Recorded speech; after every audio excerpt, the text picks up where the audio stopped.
When I started at Marrakesh, I was 17 years old. Happy birthday to you. And I just wanted to work with people that had disabilities and help them be more independent. You're so good to me. I started out in this field 20 years ago as a para in a high school, and then I got this job. And it became more of a job. I know. How about you bring Where's it Eric gonna work? up here? Oh, my daughter just got here. So this is my daughter Nicole, and this is Dominic. And it's kind of like we're family. We've been everywhere together. So they are like my second family to me. All right, we continue on. This is our walkway up here at Talmadge Hill up in Prospect. Going on 14 years. It opened in 2006. Some of the original guys are actually still living here. There's that smile. I'm Lillian Storms. I'm Joshua Bowles' mom. Josh has been here almost 14 years. You want somebody that's going to give the same care you would give him at home. You want to make sure they're getting that same care in the group home that they're in. And that's exactly what he gets here. So we're here to make sure that they are safe. We're here to make sure that they are healthy, that they're staying active, that any issues that come up, we're here to help with. This is James here in the big blue throne. Hi, James. You want to wave? Want to wave hi to everybody? I can't tell you how important Marrakesh and the staff is. It's not easy. Every child is different. And to do an individualized program that meets the needs of the client and the parents, that says a lot.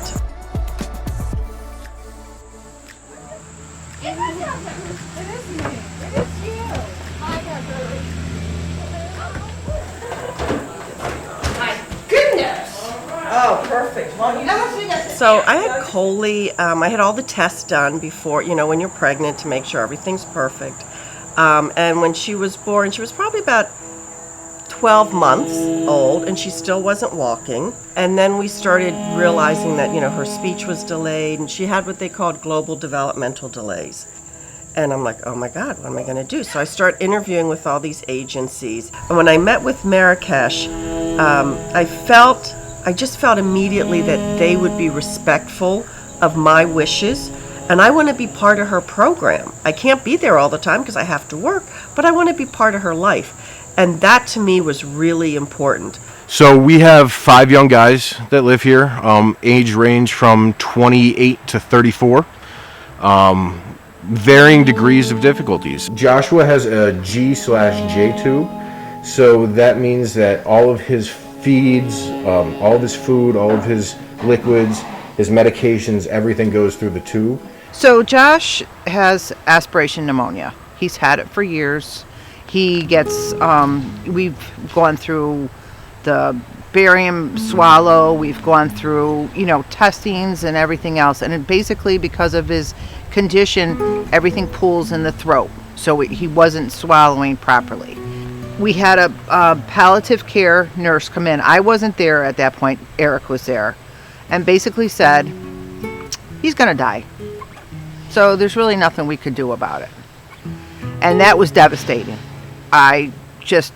Eric called me crying. I sat out on the stairs crying. And it's like, this can't be happening. We have to do something for him. And we fought it. We did fight it. So, and he did come back. He really did. Josh is a very difficult child to work with because of his needs. And Eric and Kim, they were fantastic. I thank God that they're here with them because they have really cared for him just like I would have at home. For 49 years, we've been providing effective quality services to our most vulnerable population in our community. That's been our MO. That's what we do.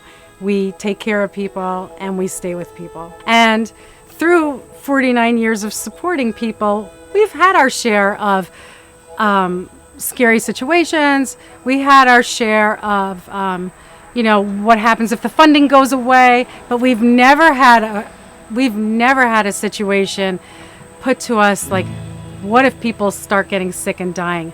No one could plan ahead for the coronavirus. I don't think anyone knew this was coming. When I got a call and I heard that we're not going to be able to go see our kids, they're shutting down and visitation, blah, blah, blah. And I freaked out because I see my daughter like 3-4 times a week. So they said, okay, I'll tell you what, we'll figure something out. I'm sorry, I'm going to get a little teary-eyed. We'll figure something out. And literally within 30 minutes, Dominic agreed to come and work 10 to 6. So I could, because I have to work for a living. So she would come 10 to 6, watch Nicole 6 days a week. And then the one Sunday or Saturday, I was with Nicole for the day. It was life-changing. So when COVID hit, pretty much all residentials kind of went on a lockdown. They tried to decrease the amount of people coming in and out. So with that being said, Marrakesh allowed Nicole to come home to live with her mother. So I was able to come to Kim's house and continue to work with Nicole. And the thing about a lot of our population is they're nonverbal. So they can't tell you what's wrong with them or if they feel sick. And with COVID coming along, it took its toll on people with pre-existing conditions. And I think that's why we did the live-in, where both Eric and I were here in the beginning, because we really needed to be. During the recent COVID episode, we were faced with major challenges. And the equation of taking almost 1,000 consumers and almost 1,000 staff to have been able to figure that whole piece of logistics out and make the changes necessary, keep our consumers safe. It's just an extraordinary feat. I'm the purchaser. I'm Marrakesh. I actually handle purchasing for all supplies. One of the reasons that came up way at the beginning of the pandemic was that we couldn't find certain supplies. We found that some items were hard to find, and administration also were thinking about the safety of them when they were exposed by having to go to the stores. So they decided to create a task force. Hi. And we figured if we cut back the number of people that were in the house, that would help. Not getting sick, that's right. And it helps that we do your laundry for you, doesn't it? We can do quality of life things, social things, to drop things off to them.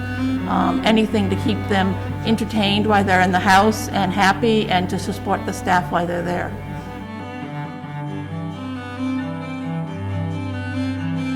This looks nice. Really nice. So today we're going to be doing Lisa's birthday and Mark's birthday. So during this time, it's helped them tremendously to be able to have birthdays and have all the services that the task force has been doing. Especially folks that live in our supported living program. They live in their own apartment and they may only get 5 hours a week or 20 hours a week of staff support.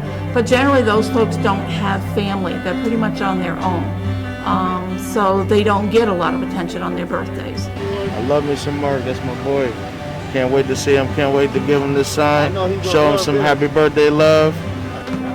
Hey, Mark! Happy birthday! Happy birthday, dear Jessica. Happy birthday to you. Dominic never once called out sick. She was here 6 days a week for 4 months, but I couldn't have done it if Marrakesh hadn't been so flexible and worked with me and made what could have been a disastrous period in my life, made it a really pleasant experience. So thank you, Marrakesh. I mean, that's what I think made us shine, is that it's really the staff that we work with. They were so flexible and so willing to do anything to help support. Hey you guys, welcome to the Mobile Mart. I'm your boy Mike. This is June. We got a couple good stuff on the van here today. Yes. Nice treats, a couple new stuff, toys, snacks, whatever you want. Come check it out. We'll bring it right to you. Take his picture too, because he's my sweetheart. Oh, shoot! Hey, Ben, good to see you.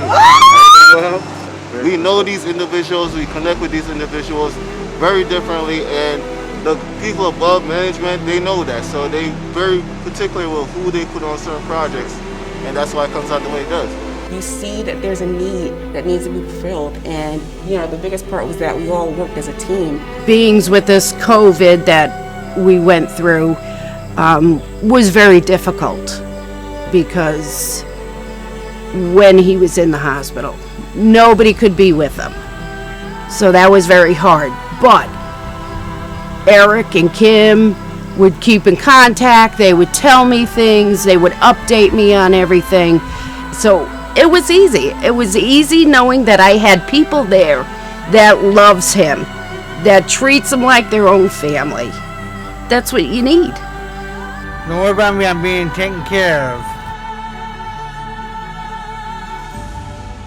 So we really worked hard for them, to let us shop for them, to let us do their laundry for them, to let us get meals for them and deliver them, and try to give them a holiday from their everyday life. We did everything. We tried to control exposure for every single thing, and it worked. And we kept people healthy and happy, safe, and wouldn't you want that for your family? That's what we want for our Marrakesh family.